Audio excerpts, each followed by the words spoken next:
Bueno, buenas tardes a todos.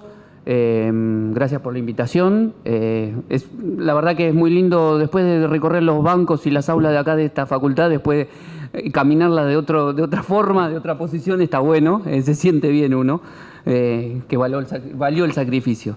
Espero que pueda, bueno, después de las intervenciones que hubo en los distintos paneles anteriores, y como mencionaba el doctor, de que, bueno, pueda estar al nivel de las mismas. Cuando me plantearon el tema de hablar en estas jornadas, estuve pensando y qué se podía escribir, ¿no? Y empecé y me surgió a partir la idea de una charla que escuché en la televisión, ¿no? de un periodista, que se los leo porque era literal, además lo copié y lo volví a regrabar para ver, que decía: a veces uno no sabe lo que hablaron adentro, pero por lo que después pasa uno más o menos se imagina. Esto era un periodista, lo dijo a partir de una reunión que hubo de dos personas importantes, y mencionaba eso. Y yo me ponía a pensar y me hacía la pregunta: ¿se imagina? Digo, o sea, imagínense tener ese mismo criterio para comentar una noticia, para cubrir una causa penal sobre un delito de corrupción o sobre un delito sexual. ¿No? Entonces dije, creo que hay un problema. Y me parece que lo primero que tenemos que hacer es reconocer que hay un problema y tratar de comprender la realidad que tenemos. Lo primero que tenemos que hacer es sincerarnos. O sea, sincerarnos respecto a la posición que tiene, tanto debemos asumir los funcionarios de la justicia como los periodistas y actores de los medios de comunicación. O sea, periodistas y magistrados deben ocupar bien el lugar que tienen en la sociedad y deben hacerlo, ese rol que cumplen, lo deben asumir con responsabilidad. La realidad que tenemos es que los ciudadanos hoy demandan información, ejercen el derecho de conocer y comprender las decisiones de los jueces, reclaman tener conocimientos de una causa, los detalles, reclaman estar informados todo el tiempo. Y podemos caer en un error si realmente no lo hacemos bien. Puede ser contraproducente. Hablamos hoy, y creo que hoy lo mencionaban, con respecto al tema de las redes sociales. Creo que es Clausero y Santoro también mencionaban el tema de las redes sociales. El mundo virtual, como todos lo llamamos, es un mundo que hoy ya no es tan virtual y que es real, que la tecnología avanza, y de la mano que avanza la tecnología también avanza una ansia de la sociedad por información, ¿no? Y está todo el tiempo. Los medios de comunicación, en muchas oportunidades, por tratar como dicen, ¿no?, de vender una nota, publican en prime time, generan una nota en la cual utilizan un lenguaje que no es bien interpretado por el televidente. Y lo que es mucho peor quizás es que es mal interpretado por el televidente. Entonces tenemos que aprender de eso. Yo hoy escuchaba que decía Néstor Clausero, que decía: las redes sociales hoy hicieron que el periodismo perdiera la primicia, ¿no? Y hay que aclarar también, ¿no?, la otra contraparte, la que decía Santoro, que decía: las redes sociales no significan una mejor calidad de información. Hay que ser cuidadosos, no hay que irse a los extremos. Mencionaba el tema de los magistrados, ¿no? Y eso yo hoy, a partir de, casi ya hace un año que estoy como consejero en la magistratura, y hay un par de programas sobre el tema de gobierno abierto, transparencia, lo que se denomina plan language, el lenguaje llano, ¿no?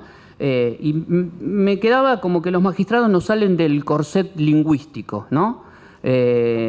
Y corset que ya ha caído, y como decimos los abogados, ¿no?, el tema ya ha caído en desuetudo, palabra que no está no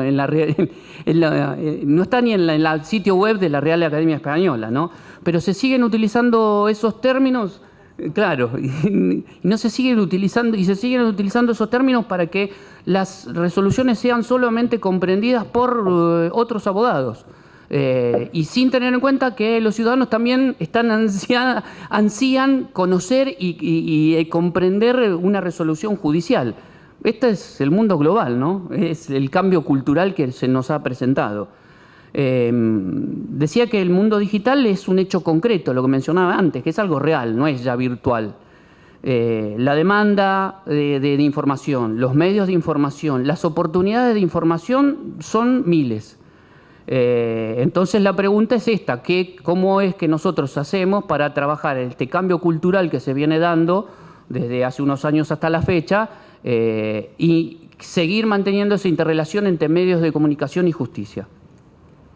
Entiendo que FOPEA ha hecho, de algún modo, ha generado para los periodistas determinados protocolos, manuales, a los efectos de poder brindar información judicial hacia los ciudadanos, ¿no? Hacia los usuarios.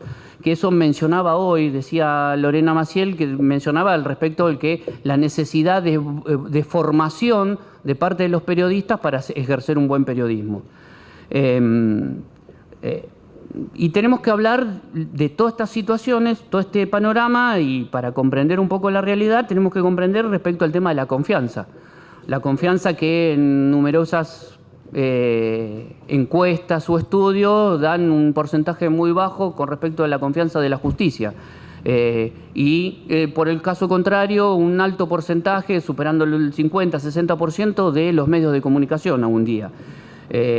Eso tenemos que ver, pero porque esa desconfianza es el resultado de poca transparencia, de la poca publicidad de la información, de lo que mencionaba antes, de un lenguaje, del poco uso de un lenguaje más llano, más comprensible, más cercano a la ciudadanía.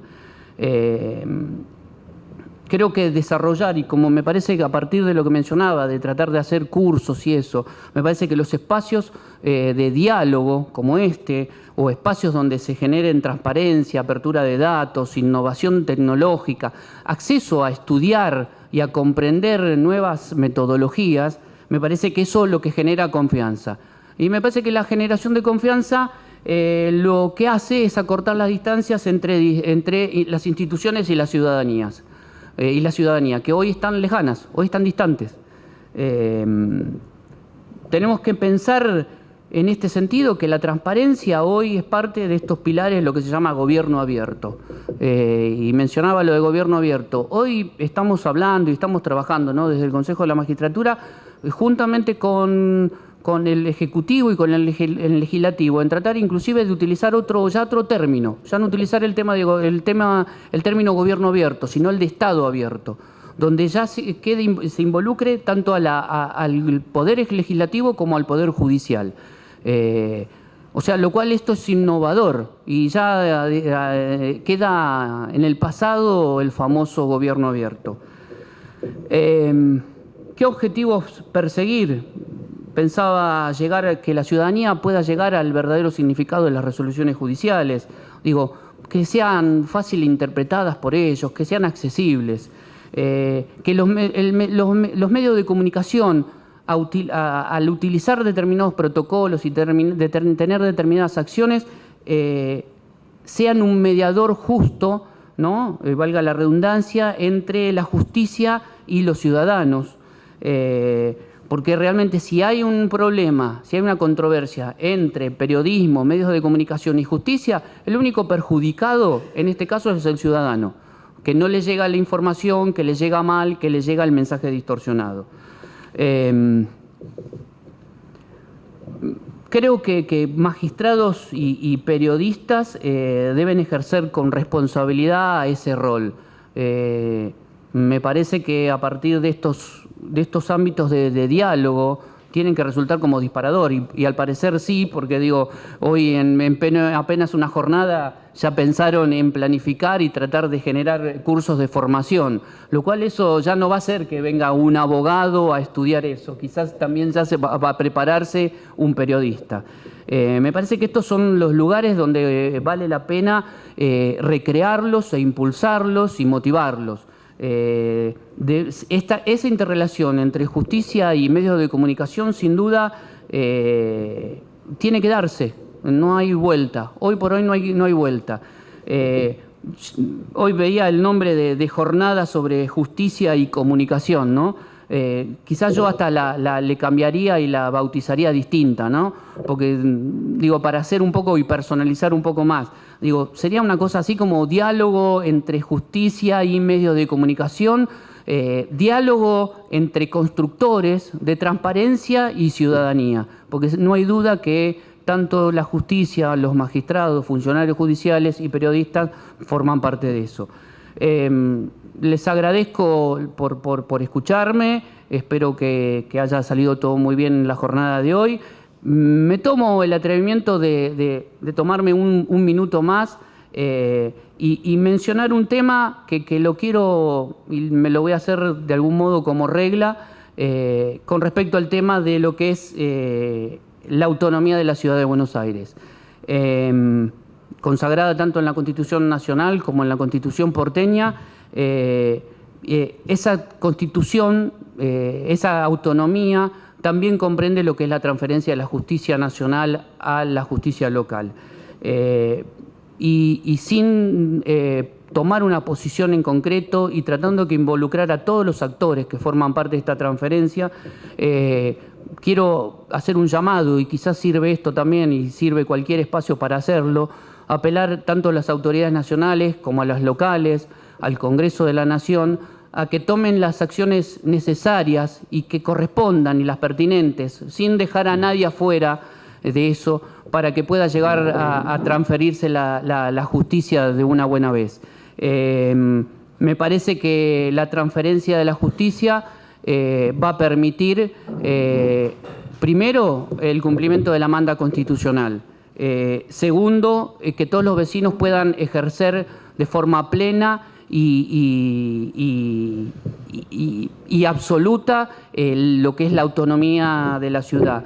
Y por último, ayornar un poco la justicia nacional a los juzgados locales, lo cual son juzgados de bastante jóvenes que estamos creciendo y que creo que va a resultar una justicia más eficaz, más ágil, más transparente y por sobre todo cercana al ciudadano. No les quito más tiempo, vino Jorge justo para poder continuar. Les agradezco nuevamente y los felicito por la jornada. Gracias.